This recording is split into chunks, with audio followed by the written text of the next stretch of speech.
こんにちは。健康読書のドクちゃんです。今日は内臓を健康に保つ方法についてお話しします。内臓というと、胃や腸、肝臓、心臓、腎臓が挙げられます。内臓は私たちの体の中で重要な働きをしていますが、日常生活で気づかない間にダメージを受けていることもあります。そこで、今回は最新の論文研究に基づいて、内臓を健康に保つ方法を8つ紹介します。これらの方法は科学的に証明されたものなので、信頼できる情報ばかりですので最後まで見て損はないですよ。では行ってみよう。1、週に1、2回の昼寝が心血管疾患のリスクを低減する。まず最初に紹介する方法は、週に1、2回の昼寝をすることです。昼寝というと、だらけているように見えるかもしれませんが、実は心臓にとって良い効果があるんです。スイスで行われた研究では、3462人の成人を5年間追跡調査しました。その結果、昼寝をしない人や週に3回以上昼寝する人と比べて、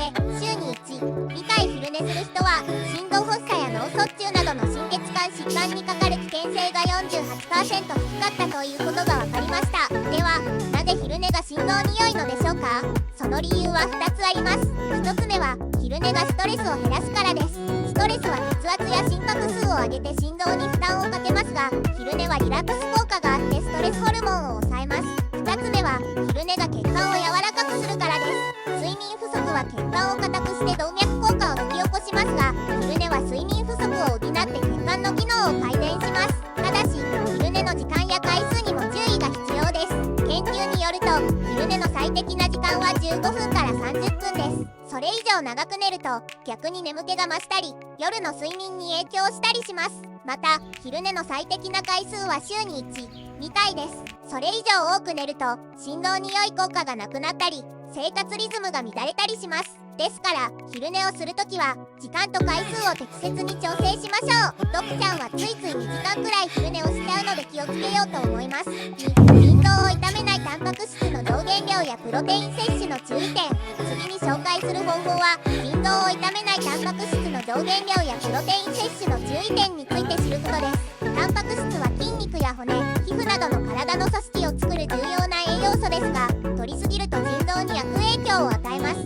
腎臓はタンパク質の代謝産物である尿素を尿として排出する役割をしていますが、タンパク質が多すぎると尿素が増えて腎臓に負担をかけます。また、プロテインは筋肉増強やダイエットに効果的なサプリメントですが、摂りすぎると同じく腎臓にダメージを与えます。では、どれくらいのタンパク質やプロテインが適量なのでしょうか？日本で行われた研究では、健康な人は体重 1kg あたり 0.8g から 1g のタンパク質を摂ることが推奨されています。例えば、体重 60kg の人なら、1日に 48g から 60g のタンパク質が目安です。一方、慢性腎臓病の人は体重 1kg あたり 0.6g 以下のタンパク質を摂ることが必要で、腎機能のステージや尿タンパクの量によって摂取基準が異なります。プロテインについては、筋トレしている人は体重 1kg あたり 1.2g から 1.5g 程度が目安で、筋トレしていない人は食事で十分なタンパク質を摂取できているのであれば必要ないでしょう。ドクちゃんはバリバリのトレーニーなので1日に 200g 摂取していました。少し減らしてみようかな。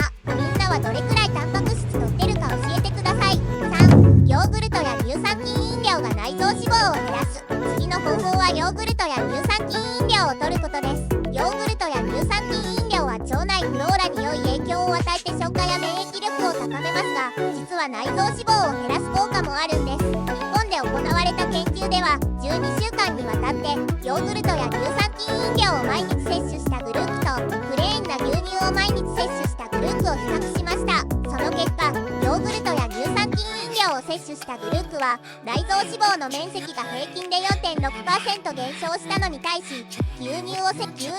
取したグループは 0.3% しか減少しなかったということが分かりました。では、なぜヨーグルトや乳酸菌飲料が内臓脂肪を減らすのでしょうか？その理由は2つあります。1つ目は、ヨーグルトや乳酸菌飲料に含まれる乳酸菌が腸内で脂肪の吸収を抑えるからです。乳酸菌は腸内で酸腐脂肪酸を生成し、それが脂肪の合成や分解を調節するホルモンの分泌を促進します。2つ目は、ヨーグルトや乳酸菌飲料に含まれるカルシウムが脂肪の排出を促進するからです。カルシウムは脂肪と結合して石鹸状になり、そのままミンとして排出されます。ただし、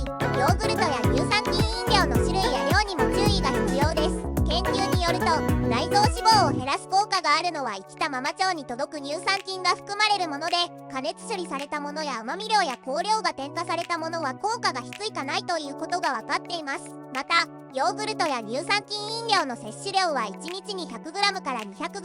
度が目安です。それ以上多く摂るとカロリーや糖分の摂りすぎになります。添加物が使用されていないヨーグルトがいいんですね。皆さんはおすすめのヨーグルトありますか？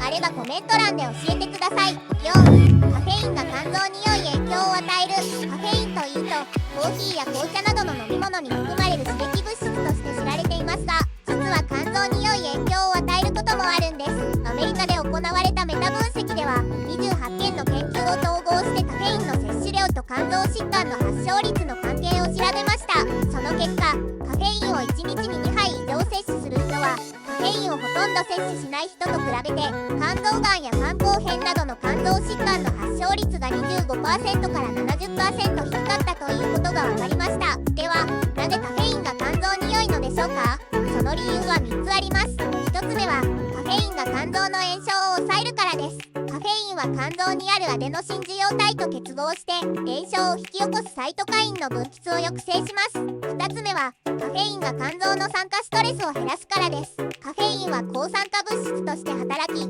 肝臓にダメージを与える活性酸素を除去します。3つ目はカフェインが肝臓の細胞分裂を促進するからです。カフェインは細胞周期を制御するタンパク質の活性化を促進し、肝臓の再生能力を高めます。ただしカフェインの摂取量にも注意が必要です。研究によるとカフェインの摂取量が1日に 400mg 以上になると不妊や不安、動悸などの副作用が起こる可能性があります。またカフェインの摂取量が1日に 600mg 以上になると骨粗鬆症や胃潰瘍などのリスクが高まります。ですからカフェインを摂るときは1日に2杯から4杯程度にしましょう。ドクちゃんはカフェイン中毒なので1日に5杯は必ず飲んじゃうので注意しなきゃ。5. ナッツやオリーブオイルが内臓脂肪を減らす。最後に追加する方法はナッツやオリーブオイルを摂ることです。ナッツやオリーブオイルは不飽和脂肪酸やビタミン E などの栄養素が豊富で心血管系の健康に良いとされていますが、実は内臓脂肪を減らす効果もあるんです。スペインで行われた研究では7447人の高齢者を対象に地中海式食事野菜や果物、魚や穀物などにナッツやオリーブオイルを加えたグループと低脂肪食脂肪分の少ない食品に切り替えたグループとで比較しました。その結果ナッツやオリーブオイルを加えたグループは低脂肪食に切り替えたグループと比べて内臓脂肪の面積が平均で 13.7% 減少したということが分かりました。ではなぜナッツやオリーブオイルが内臓脂肪を減らすのでしょうか？その理由は2つあります。1つ目はナッツやオリーブオイルに含まれる不飽和脂肪酸が内臓脂肪の分解を促進するからです。不飽和脂肪酸は内臓脂肪にある受容体と結合して内臓脂肪の代謝を高めます。2つ目はナッツやオリーブオイルに含まれるビタミン E が内臓脂肪の増加を抑制するからです。ビタミン E は内臓脂肪にダメージを与える活性酸素を除去して内臓脂肪の増加を抑制します。ただし